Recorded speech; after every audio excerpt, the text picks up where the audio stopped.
The priest's voice echoed through the church as I stood beside my father's casket, my black dress feeling like a cage. My phone buzzed in my coat pocket. I ignored it. Then it buzzed again. And again. I excused myself quietly and stepped into the corridor, pulling out my phone with shaking hands. The messages were from Mateo Rourke, my boss. Hazel, your employment is terminated effective immediately. Clear your desk. Security will escort you out on Monday. Don't bother responding. Your access has been revoked. The words blurred. I read them 3 times, hoping I'd misunderstood. But there it was, in plain text, at the exact moment I was saying goodbye to my father forever. I looked back toward the church where my mother sat, fragile and broken. She didn't know yet. No one did. And for just one moment, I let myself feel the full weight of the cruelty. Not just losing my job, losing it while my father was being lowered into the ground. My hands stopped shaking. Something cold and sharp replaced the shock. I noticed Mateo's assistant, Vincent, standing near the church entrance, pretending to check his phone. He was watching me. They hadn't just fired me. They'd sent someone to witness my reaction. That's when I understood. This wasn't an accident. This was deliberate. Let me step back and tell you who I am, because the next part won't make sense otherwise. My name is Hazel Ward, and I'm 32 years old. I spent the last 7 years at Stratton & Associates as an account manager, handling our largest clients. I wasn't the flashiest person in the office. I showed up early, stayed late, and actually understood what our clients needed. I built relationships with people. Real ones. Not the surface-level interactions Mateo favored, where you charm clients once and hope they remember you. I listened. I anticipated problems. I fixed things quietly before they became disasters. That's what made me dangerous. Mateo had been promoted to director 6 months ago, and from day one he made it clear. He wanted to rebuild his team with people like Sienna Vale, a young, charismatic woman who made grand promises and took credit for other people's work. I wasn't flashy. I was competent. And competent people don't need heroes. The firing during my father's funeral wasn't random. It was calculated cruelty designed to break me at my lowest moment. It was also a message. Loyalty means nothing here. Competence means nothing here. Only Mateo's preferences matter. But he'd made one critical mistake. He hadn't thought through what someone like me might do when given nothing left to lose. I made it through the funeral service in a daze. My mother didn't understand why I kept excusing myself. The family dinner afterward was torture. I had to smile, pretend everything was fine, while internally I was screaming. At midnight, alone in my apartment, I opened my laptop with trembling fingers. I pulled up an encrypted messaging app one kept for secure client communications. And there it was, a screenshot from Sienna sent to me 3 weeks ago, which I'd almost forgotten about. It was a conversation between her and Mateo. She has to go. She's too established. Clients trust her more than they trust us. When? Her father's dying. She'll be vulnerable. Hit her then. The cruelty was almost beautiful in its precision. They'd planned this. They'd waited for my moment of greatest weakness. They'd weaponized my grief. But what they didn't know was that I still had access. When you've managed major client accounts for 7 years, you develop access to systems that go deeper than your job title suggests. Backup portals, emergency protocols, and most importantly, contract management files. I pulled up the client database and felt my breath catch. There were 4 active contracts worth $15 million total. Every single one was still in my name. Every single one had my digital signature. And more importantly, every single one had renewal dates and access codes that only I knew. Mateo had been so eager to get rid of me. He hadn't thought to lock me out of the actual client infrastructure. He'd revoked my email access, sure. But the contracts themselves, those were still mine to control. I saved everything. Every contract. Every client file. Every piece of leverage I would need. The next morning I was sitting in my apartment when I got the call. Hazel! It was my aunt's voice, concerned. Your mother's asking for you. She knows something's wrong. I went back to the house. My mother was in the kitchen, her eyes red from crying, but she could see something else was broken inside me. When I told her about the text, she went quiet in a way that scared me more than anger would have. "We'll call a lawyer," she said finally. "No," I told her. "Not yet." Later that afternoon, I overheard something that crystallized everything. Matteo had shown up at the office. Of course he had. And Vincent mentioned that he'd tried to come to the funeral. My mother's assistant had turned him away at the door. But Matteo didn't regret it. In the hallway talking to Sienna, I heard through a phone recording Vincent accidentally sent me. "She's gone. By next month, those clients won't even remember her name. Sienna will own this portfolio." The arrogance was staggering. He genuinely believed he could erase 7 years of client relationships in 30 days. He didn't understand that clients don't trust portfolios. They trust people. And I was about to remind him of that. 3 days after the funeral, I did something nobody expected. I went back to the office. Not officially. Couldn't. My badge was revoked. But Vincent, the assistant who'd been watching me at the church, felt guilty. He let me in through the back entrance early in the morning before security fully staffed. The office felt different. Smaller somehow. Sienna's nameplate was already on my old desk. My photos, my awards, everything I'd built, gone. I walked to my old filing cabinet. It was locked, but I'd left a key hidden months ago. Inside were physical copies of every major client interaction, every email transcript, every project milestone. I photographed everything. More importantly, I saw the evidence of their incompetence. Matteo's notes about clients he'd never actually spoken to. Sienna's half-finished work on the Morrison account, one of our largest clients. Missed deadlines. Forgotten details. By noon I had everything I needed. When I left, nobody even noticed I'd been there. That was the most telling part. I'd been so invisible to them that my absence didn't register as significant. I was already erased. But I was just getting started. I spent the next week doing something that required incredible patience. I gathered evidence legally. I accessed client portals using credentials that were still technically active. Not hacked, just unused. I pulled backup reports that I had authorization to request. I documented communication patterns. I flagged contract inconsistencies that Matteo would eventually have to address. Most importantly, I created a master file of all $15 million in active contracts, showing every access point, every renewal date, every client contact who still trusted me. The thing about being competent is that you know where all the pressure points are. And more importantly, you know how to apply pressure without leaving fingerprints. I started with something small. One of our clients, the Westbrook Manufacturing Group, had a contract renewal scheduled for next month. Sienna was supposed to handle it. But I knew from years of managing Westbrook that they always had concerns about delivery timelines in Q4. I didn't contact them. I didn't send any emails. Instead, I simply flagged the renewal in their portal system with a note that the original contact would be updating them soon with revised terms. It was technically true. The original contact was me. And I did plan to contact them. But not yet. For 2 weeks, I watched from the shadows. I created a separate encrypted folder where I documented everything. Not for proof. I didn't think I'd ever need to prove anything. I did this because watching, planning, understanding, it gave me back the one thing they'd taken from me. Control. Matteo sent company emails announcing that Sienna would be taking over all major accounts with fresh energy and new strategies. He praised her work. There was no mention of me. Then something small happened. One of the Morrison account team members reached out to me directly. Through a back channel. "Hazel, the new strategy they're proposing doesn't match what we discussed last quarter.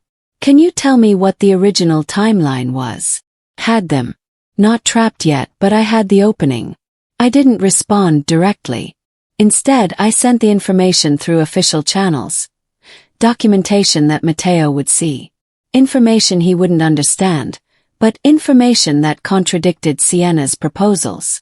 Within hours, I received an email from Matteo asking Sienna for clarification on previous agreements. She had none. She'd been operating on assumptions and charm, not actual knowledge. I felt something I hadn't felt since the funeral. Not forgiveness, not healing, but the first small taste of something that might become justice. The real work began now, and it was meticulous. I started making small, legally defensible adjustments to client files. Nothing illegal. Nothing that would trigger alerts. Just precise corrections to information that was already wrong. For the Morrison account, I updated their contact preferences in the system to reflect their actual priorities. For Westbrook Manufacturing, I adjusted their contract renewal timeline to match their actual fiscal year. These weren't betrayals. They were corrections. And they all made Sienna look incompetent when she tried to work with outdated information. Matteo noticed.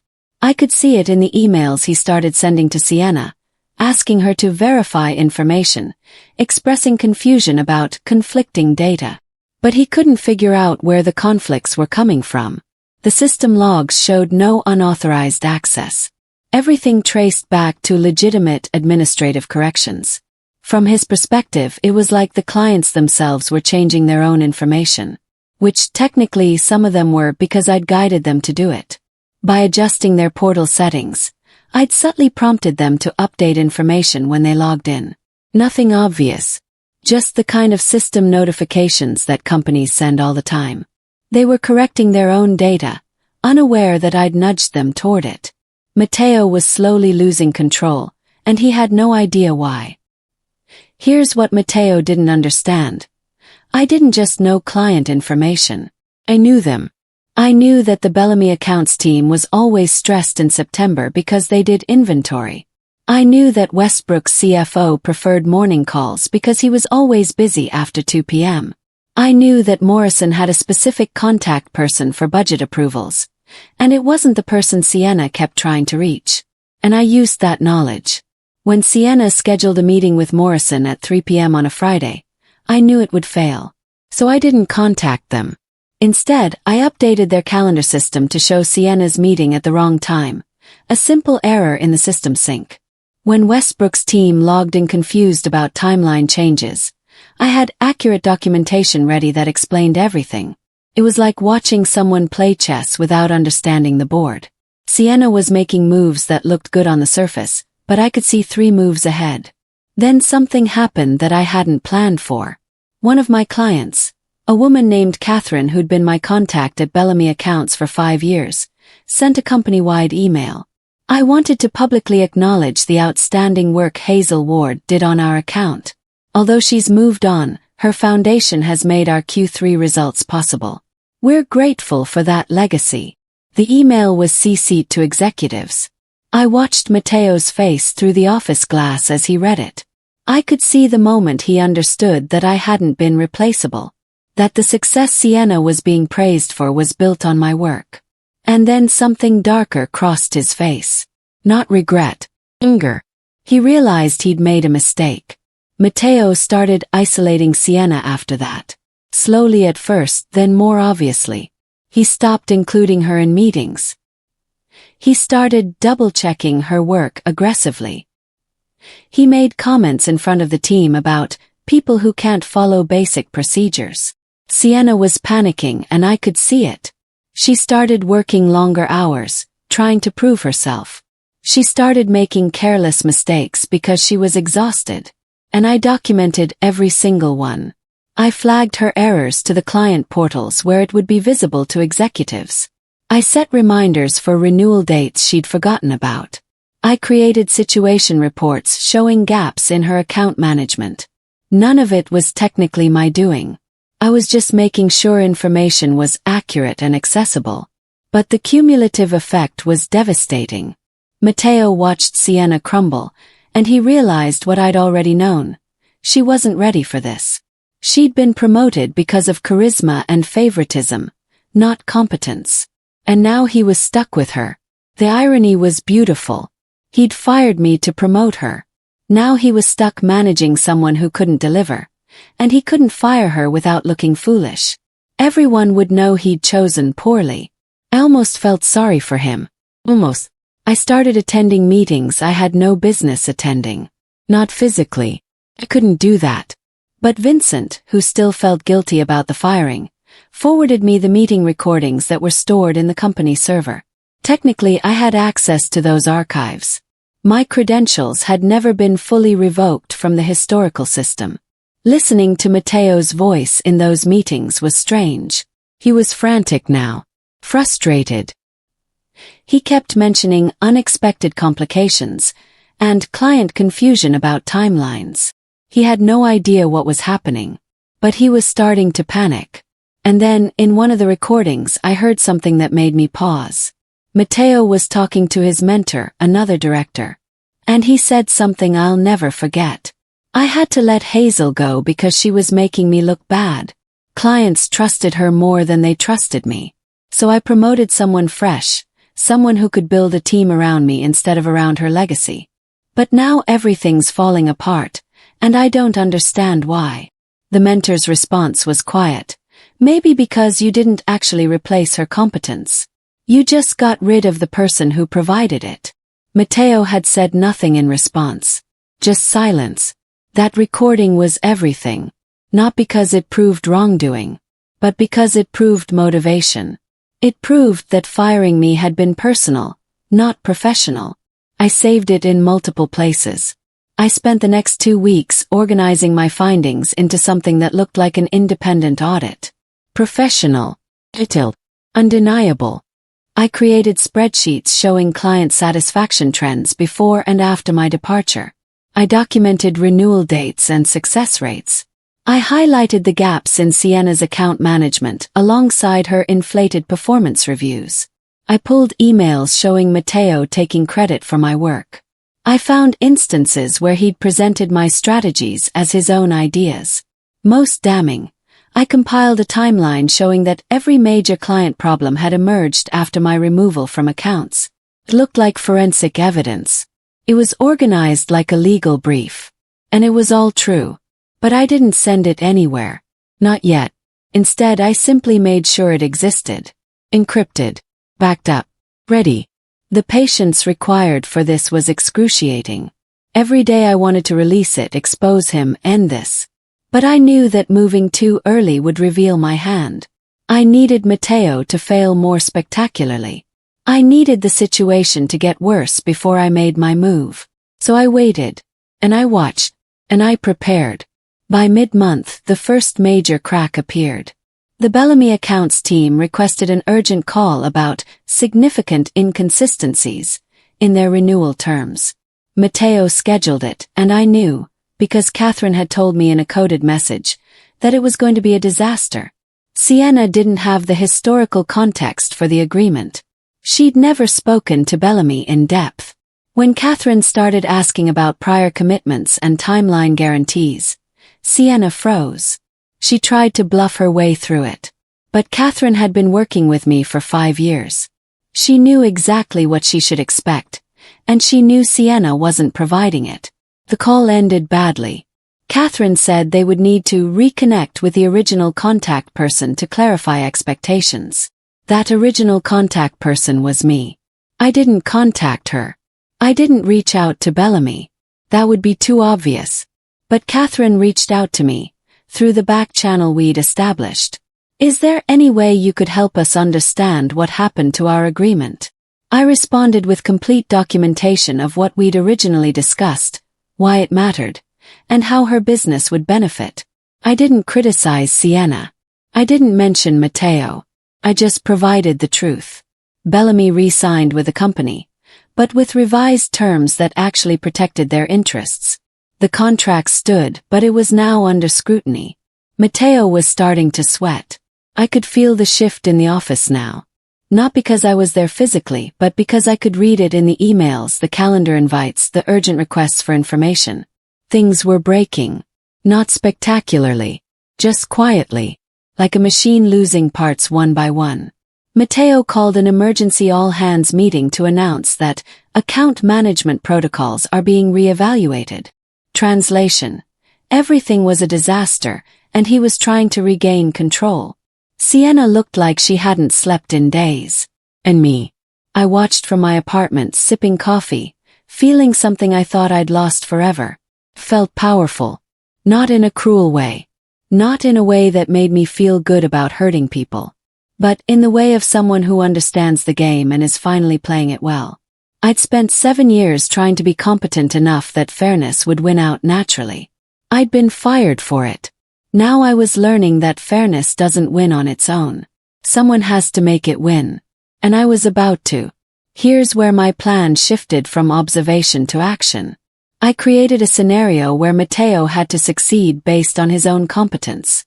And I made sure that scenario would expose him completely if he failed. The Morrison contract was renewing in 3 weeks. It was worth $4 million. It was also the account Sienna had been pushing hardest to own and manage independently. I knew Morrison's renewal timeline because I'd managed it for years. And I knew that if the renewal didn't hit specific legal and contractual benchmarks by the deadline, the contract would automatically default and require complete renegotiation. I also knew that those benchmarks were specific and unusual, and Sienna had no idea they existed. So I did something subtle. I created a system alert, perfectly legitimate, based on real renewal protocols, that would notify account managers of approaching deadlines. But I timed it wrong. Intentionally. The alert would arrive exactly 3 days before the deadline, leaving almost no time to properly prepare. And then I waited. Matteo would have to guide Sienna. He would have to understand the contract details himself. And he would have to complete everything correctly under extreme time pressure. Which meant he would probably fail. The alert hit. I watched the panic ripple through the company in real time. Sienna sent panicked emails to Matteo asking for clarification on Morrison's renewal requirements. Matteo, who'd never actually read the full contract because I'd always handled the details, started asking other people for information. Nobody had it, because I was the one who understood it. He tried to reach out to Morrison directly, but Catherine, my ally, had instructions from me to say the company account manager needed to provide all documentation. Jenna couldn't. She tried. She dug through files and sent confused emails to Morrison asking what they usually expected. That's when I knew it was over. Matteo was about to learn that you can't fake competence under pressure. An audit had been triggered, not by me directly, but as an automatic consequence of the renewal alert hitting the system. Matteo would have to explain to executives why a $4 million contract was in jeopardy. And he had no explanation that didn't make him look incompetent. Morrison called directly. Catherine wanted to know what was happening. Why was their renewal account manager unfamiliar with their contract? Why was the company suddenly asking them basic questions about their own agreement? Matteo got on the call, and I can only imagine how it went based on the scattered emails that followed. He tried to explain it as a system transition. Catherine politely informed him that system transitions didn't mean losing institutional knowledge that had been in place for years. She mentioned very carefully that she hoped the company still understood her account's complexity. It was a threat. Professional, client-level threat. But a threat nonetheless.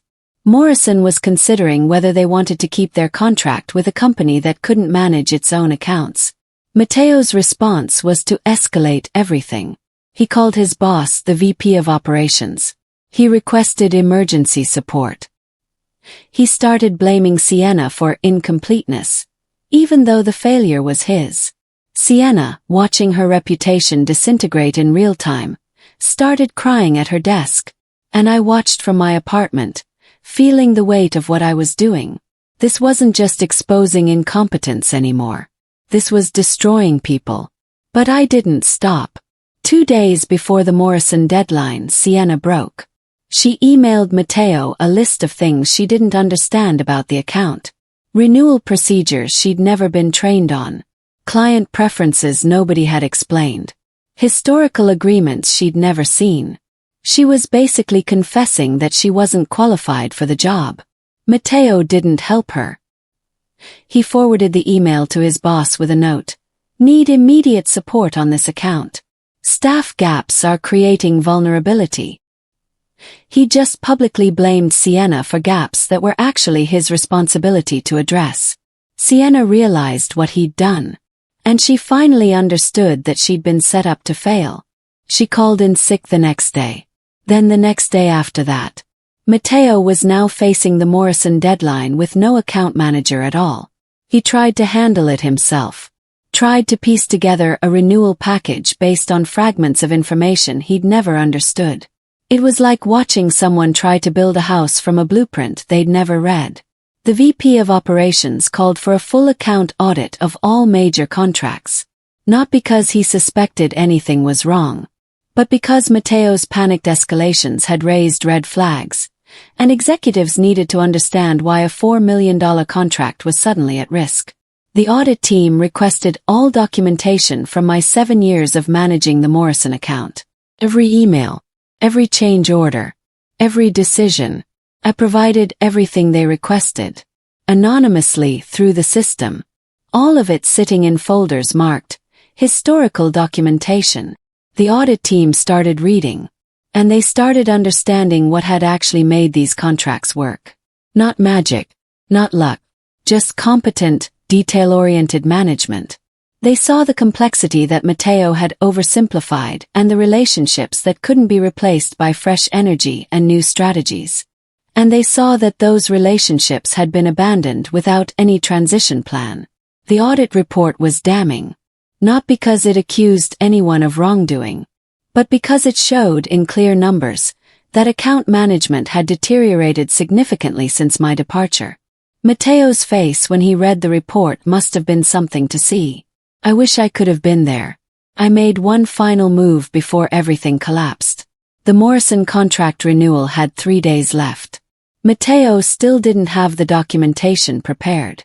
Sienna wasn't even coming to work. So I did something dangerous. I temporarily froze the contract update in the system. Nothing illegal. Just a system hold that required signature authorization from the original account manager before changes could be processed.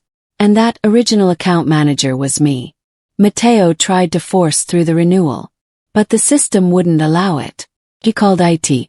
A said there was a hold from the original contact. He realized what that meant. He realized I had him. He tried to contact me directly. Called my personal phone. Left voicemails asking me to resolve this administrative issue. I didn't answer. Instead, I sent a single email to the VP of Operations, attaching the system logs showing that the Morrison contract was in administrative limbo due to an unprocessed hold. I signed the email. A concerned party with system access. Let them figure out who I was. The day before the Morrison deadline, Matteo did something desperate. He showed up at my apartment building. I didn't answer the door. I watched through the peephole as he stood in the hallway, looking broken, and finally left. That night I released everything. Not to the public. To the company's internal investigation team. I sent them the master file. All the evidence of Matteo's incompetence, his mismanagement, his blamed Sienna unfairly, his theft of my ideas.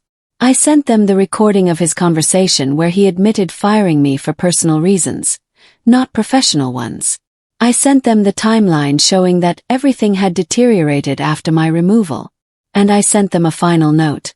The company has valuable clients and contracts. These are the facts they need to know to protect them. I didn't ask for anything. I didn't demand justice. I just gave them the truth. And then I waited. The investigation took 1 week. By the end of it, Matteo had been suspended pending further review. His boss initiated a performance improvement plan. The VP of Operations was investigating whether his promotion had been based on actual merit or just politics. The Morrison contract deadline was extended while the audit continued. But the damage to Matteo's reputation was absolute. Every executive now knew that he'd fired a competent employee during a funeral, promoted an unqualified replacement, and then blamed her for the collapse that followed. They knew he'd mismanaged $15 million in contracts. They knew he'd put the company at risk. And they knew he'd done it all because he was threatened by someone more competent than him. The office watched him come in, pack his personal items, and wait for his next assignment. He looked small, defeated, like someone who'd finally realized the game was over. Sienna, cleared of wrongdoing by the investigation, had already resigned. She was gone. And me. I was still on the outside, but I'd won.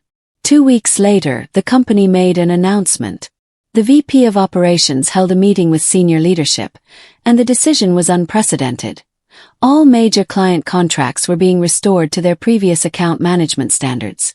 The company was implementing historical continuity protocols to ensure that client relationships were preserved.